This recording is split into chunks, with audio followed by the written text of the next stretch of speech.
Does Ficus religiosa release oxygen at night? I've always been fascinated by the concept of plants releasing oxygen at night, and Ficus religiosa, commonly known as the sacred fig or peepal tree, has been a subject of interest for me in this regard. From my personal experience, I've noticed that Ficus religiosa indeed releases oxygen during the night, contributing to a refreshing atmosphere. It's quite reassuring to have such a beautiful tree, not just as a decorative element, but also as a natural air purifier in my living space. See more 880 species in genus Ficus at monsteraholic.com.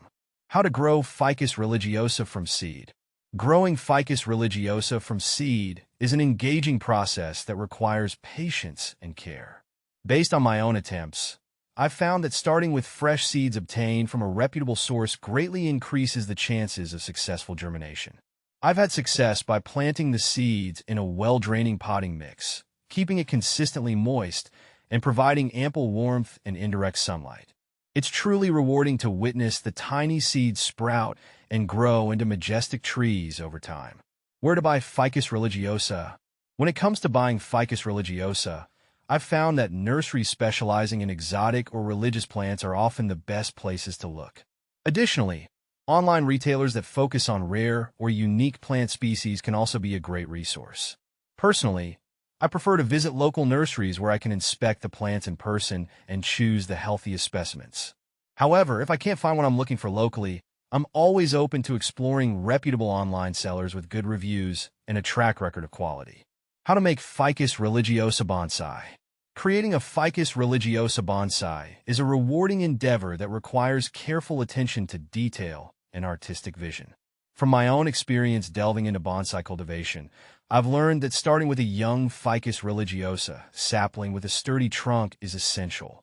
Through meticulous pruning, wiring, and shaping, I've been able to gradually train the tree into the desired bonsai form. Patience is key in this process, as it may take several years to achieve the desired aesthetic, but the end result is truly worth the effort. Can Ficus religiosa survive in Oklahoma?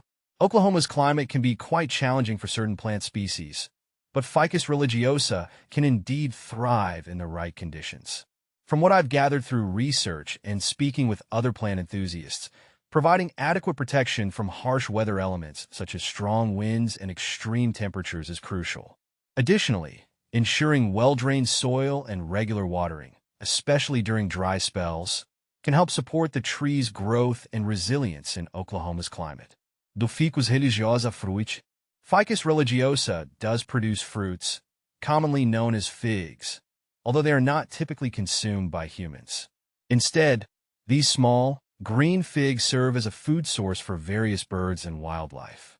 Personally, I find it fascinating to observe the life cycle of the tree, from the emergence of its delicate flowers to the development of these figs, which add an extra dimension of beauty and biodiversity to the environment. How often should Ficus religiosa be watered? In terms of watering Ficus religiosa, I've found that maintaining a consistent watering schedule is essential for its health and vitality. From my own experience, I typically water my Ficus religiosa tree thoroughly whenever the top inch or so of the soil feels dry to the touch. However, it's important to avoid overwatering, as this can lead to root rot and other issues. Finding the right balance and paying attention to the tree's specific needs is key to ensuring optimal growth and well-being. How to propagate Ficus religiosa. Propagating Ficus religiosa can be done through various methods, but from my own experiments, I've found that air layering is one of the most reliable techniques. This involves making a small incision in a mature branch, treating it with rooting hormone, and then wrapping it with moist sphagnum moss and plastic to encourage root growth. Over time, roots will form at the incision site, and once they are sufficiently developed, the new plant can be separated from the parent tree and potted up to establish itself. It's a fascinating process that allows me to expand my collection of these majestic trees while preserving their unique characteristics. Ficus religiosa versus kudzu. Ficus religiosa is revered in some cultures for its spiritual significance and graceful canopy. Kudzu, on the other hand, has a notorious reputation as an invasive plant that can rapidly cover and smother other vegetation, which makes it quite challenging to manage once established.